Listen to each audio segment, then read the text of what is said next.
Sige nga, pakitin mo nga. Primera yan, primera. Oh. Magandang hapon mga kabuks, mga sir. Ayun o, napakaliit lang na packet yan. Hindi na niya makyat. So, ibig sabihin, itong sakyan ni sir, mahina na po ang hatak. Kumbaga, pwede na po itong tawagin na sliding clutch mga sir. Yan, buksan mo nga itong dito doon. Paano natin masabi na ano, na sliding clutch na? I-try natin. Ginagawa namin, pwede nyo pong gawin to. Subukan po ninyong gamitin ang third gear or fourth gear. Aabante na po siya na hindi po papalag or hindi mamamatay ang makina. Kasi di ba kapag goods po ang clutch component niyan, pagka iabante po natin gamit ang third gear, dapat yun, ano yun, kakadyot tas mamamatay. Yan ton, subukan mo ton. Ano yan ton? Pakita mo ton. Kwarta. Yan ton, abante mo ton. Ayan o, ayan o. Tinan po ninyo. Yan. Ayan o. Kaya niyang umabante sa fourth gear mga sir. Fourth gear. O. Di ba? Ibig sabihin nun, slide na yung ano, yung lining dun sa flywheel mga sir. Neutral mo ton. Tapos isa pa, itong ano nya, itong clutch pedal nya, napakataas na oh. Mataas na siya. Kasi habang numinipis yung ano, yung clutch lining, umaangat din yung ano, yung diaphragm nung pressure plate, kaya pedal umaangat mga sir. Tapos tingnan po ninyo yung release. Sige ton, i-cambio mo ton, pabante mo. Tingnan po ninyo yung release nya, halos mabitawan na niya yung pedal bago pa umabante. Ayan o. Oh, hindi pa umaba yan, pabante pa lang oh.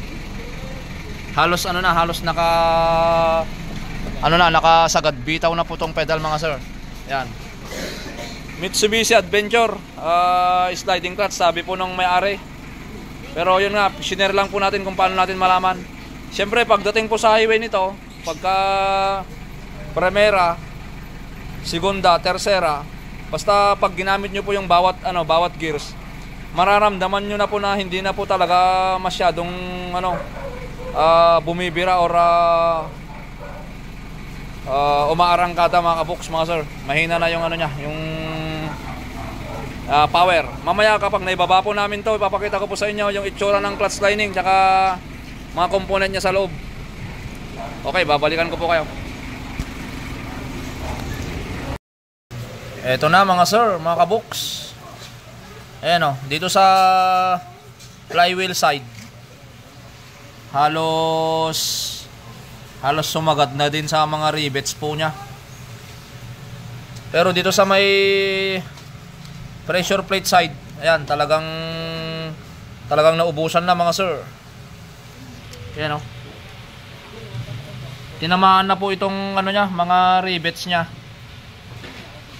Kaya itong pressure plate, ayan, na kayod na din po. Ito po yung sinasabi ko kanina nung pinapatesting ko itong Adventure na to.